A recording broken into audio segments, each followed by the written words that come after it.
ಸರ್ಕಾರಿ ಶಾಲೆ ಬಾಬಾ ಸಾಬರ ಪಾಳ್ಯ. ಕತೆ ಅಂದರೆ ಎಲ್ಲರಿಗೂ ಇಷ್ಟ ತಾನೆ. ನಿಮಗಿಷ್ಟ ಇಲ್ವಾ? ನಿಮಗಿಷ್ಟ ಇಲ್ವಾ? ನಿಮಗಿಷ್ಟ ಇಲ್ವಾ? ಸರ್, ನಿಮಗೂ ಕತೆ ಅಂದ್ರೆ ಇಷ್ಟ? ಬಹಳ ಇಷ್ಟ ನನಗೆ. ನನಗೂ ಕತೆ ಅಂದ್ರೆ ಬಹಳ ಇಷ್ಟ. ನಮ್ಮ ಅಜ್ಜಿ ಮನೆಗಿದ್ದಾಗ ಕತೆ ತುಂಬಾ ಹೇಳ್ತಿದ್ರು. ಆದ್ರೆ ಏನ್ ಮಾಡೋದು, ಅಜ್ಜಿ ಊರಲ್ಲಿದ್ದಾರೆ, ನಾನು ಇಲ್ಲಿದ್ದೀನಿ.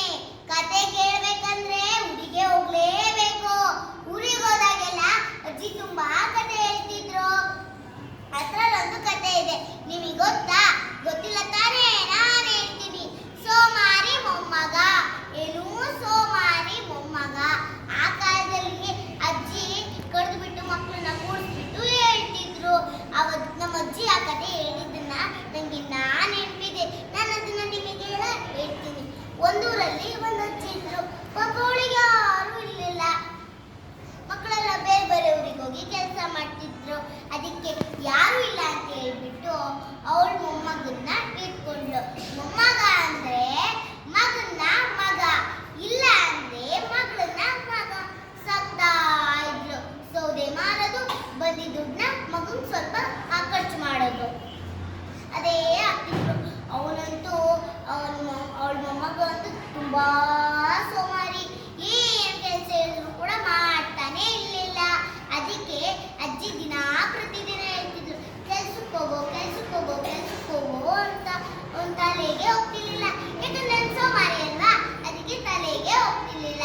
ಅವಾಗ ಅಜ್ಜಿ ಒಂದಿಸಿ ಯೋಚಿಸ್ತಾಳೆ, ಇವಳಿಗೆ ನಾನು ಮಾಡ್ಬೇಕಲ್ಲ ಅಂತ. ಪಕ್ಕದ ಮನೆ ಸ್ನೇಹಿತೆಗೆ ಹೋಗಿ ಹೇಳಿದ್ರೆ ಅವಳು ಹೇಳ್ತಾಳೆ, ಓದ್ಲು, ಸ್ನೇಹಿತೆ ನಮ್ ಗುಂಡಣ್ಣಂಗೆ ಹೇಳೆ ಅಂತ ಆ ಸ್ನೇಹಿತೆಗೆ. ಗುಂಡಣ್ಣ ಗುಂಡಣ್ಣ, ಅಜ್ಜಿಗೆ ಏನು ಮಾಡಕ್ಕಾಗಲ್ಲ, ನೀ ಏನಾದ್ರು ಕೆಲಸ ಮಾಡೋ ಅಂತ ಸ್ನೇಹಿತೆ ಹೇಳಿದ್ಲು. ಅವಳ ಕೈಲಿ ಹಿಡಿಸಿದ್ರು ಕೂಡ ಕೇಳಲಿಲ್ಲ. ಅಜ್ಜಿನೇ ಒಂದು ಉಪಾಯ ಮಾಡ್ತಾಳೆ. ಇವನೇನ್ ಮಾಡೋದು, ಏನ್ ಕೇಳಿದ್ರು, ಅವ್ರ ಮುಂದೆ ಕಟ್ಟೆ ಐತೆ, ಅಲ್ಲಿ ಕುತ್ಕೋ ಬರ್ತಾನೆ ಅಂತ ಅಜ್ಜಿ ಉಪಾಯ ಮಾಡಿದ್ರು. ಗುಂಡಣ್ಣ, ಮುಂದೆ ಕಟ್ಟೆ ಐತಲ್ಲ, ಹೋಗಿ ಕುತ್ಕೋಬಾರು ಅಂತ ಅಜ್ಜಿ ಹೇಳಿದ್ಲು. ಗುಂಡಣ್ಣ ಹೇಳ್ತಾನೆ, ಅಜ್ಜಿ ಅಜ್ಜಿ, ನೀವೇ ಹೋಗಿ ಊರ್ ಮುಂದೆ ಕುತ್ಕೋ ಬರ್ತೀನಿ, ನೀನೇನು ಟೆನ್ಷನ್ ತಗೋಬೇಡ ಅಂತ ಗುಂಡಣ್ಣ ಹೇಳ್ದ.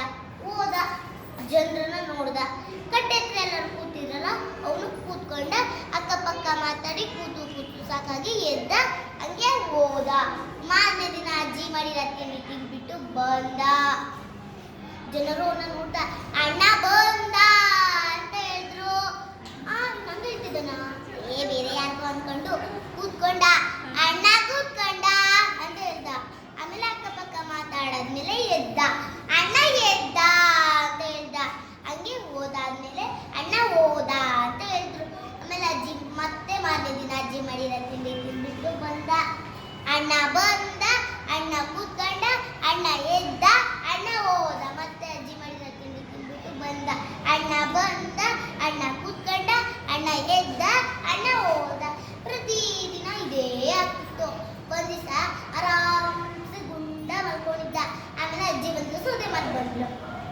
ಗುಂಡಣ್ಣ, ನನ್ನ ಪಕ್ಕದೂರ್ಗೆ ಹೋಗಿ ಸೌದೆ ಮಾಡಬೇಕು, ಮನೇನ ಜೋಪಾನಾಗಿ ನೋಡ್ಕೋ ಅಂತ ಅಜ್ಜಿ ಹೋದ್ಲು ಬೇರೆ ಕಡೆ. ಆಮೇಲೆ ಗುಂಡ ಅನ್ಕತ್ತೆ, ಮನೇನೇನಿದೆ, ಏನೂ ಇಲ್ಲ ಅಂತ ಅನ್ಕೊಂಡು ಆರಾಮ್ಸೆ ಮಲ್ಕೊಂಡ. ಅಜ್ಜಿ ಹೋದ, ಬಾಗಿಲು ತಕೊಂಡು ಮಲ್ಕೊಂಡ. ಆಮೇಲೆ ಕಳ್ಳ ಬಂದ.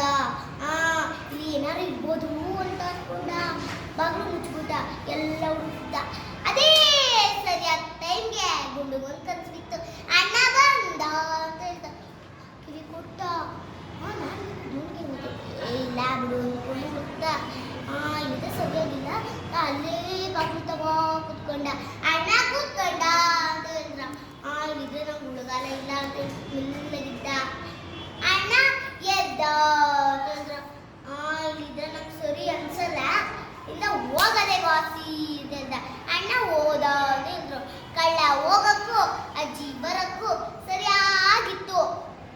ಅವಾಗ ಅಜ್ಜಿ ಬಂದ್ರೆ, ಗುಂಡಣ್ಣ ಗುಂಡಣ್ಣ, ಯಾರು ಹೋಗಿದ್ದು ಅಂತ ಹೇಳ್ದ. ಆಮೇಲೆ ಅಜ್ಜಿ ಕಣ್ಣು ಮುಚ್ಕೊಂಡು ಹೇಳ್ದ, ಏನಾಯ್ತು ಅಜ್ಜಿ ಅಂತ. ಯಾರು ಹೋಗಿದ್ದು ಅಂತ ಹೇಳಿದ್ರೆ, ಅಜ್ಜಿ ನಂಗೇನು ಗೊತ್ತಿಲ್ಲ, ನಾನು ಬಾಗಿಲು ತಗೊಂಡು ಮಲ್ಕೊಂಡಿದ್ದೆ ಅಂತ ಹೇಳ್ದ. ಅದೇ ಸರಿಯಾದ ಟೈಮ್ಗೆ ನಂಗೆ ಅಣ್ಣ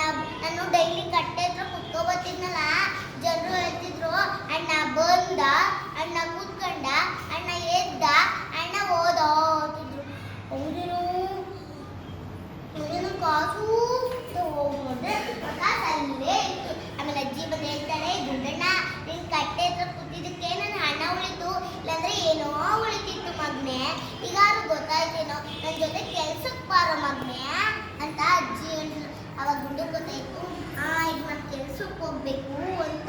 ಅವಾಗ ಅಜ್ಜಿ ಗುಂಡಣ್ಣ ಹೇಳ್ತಾನೆ, ಅಜ್ಜಿ ನಾನು ನಿನ್ ಜೊತೆ ಕೆಲ್ಸಕ್ಕೆ ಬರ್ತೀನಿ ಅಂತ ಹೇಳ್ದ. ಆಮೇಲೆ ನೀನು ಗೊತ್ತೇನೋ, ಬಾರ ಮಗನೆ ಇಬ್ರು ಜೊತೆಗೆ ಹೋಗಿ ಸೌದೆ ಮಾರೋಣ ಅಂತ. ಅವಾಗ ಇಬ್ರು ಸೌದೆ ಮರಕ್ಕೆ ಹೋಗ್ತಿದ್ರು. ಇಬ್ರು ದಿನ ಚೆನ್ನಾಗೇ ಇತ್ತು. ಇದ್ರ ನೀತಿ, ಕುಳಿತು ಉಂಡರೆ ಕುಡಿಕೆಯನ್ನು ಸಾಲದು. ಏನು? ಕುಳಿತು ಉಂಡರೆ ಕುಡಿಕೆಯನ್ನು ಸಾಲದು. ಅಪ್ಪ ಅಮ್ಮ ಮಾಡಿರ್ತಾರೆ ಅಂತ ತಿನ್ನೋದಲ್ಲ, ಚೆನ್ನಾಗಿ ಓದಿ ಚೆನ್ನಾಗಿ ದೊಡ್ಡ ಆಫೀಸರ್ ಆಗಿ ಒಳ್ಳೆ ಕೆಲಸ ತಗೋಬೇಕು. ಆಮೇಲೆ ಅಪ್ಪ ಅಮ್ಮನ ಚೆನ್ನಾಗಿ ಸಾಕಬೇಕು. ಅದನ್ನು ಸಾಲದು. ಇಷ್ಟೊತ್ತು ಕತೆ ಕೇಳಿದ ನಿಮಗೆ ಧನ್ಯವಾದ ಸರ್. ಧನ್ಯವಾದ. Thank you.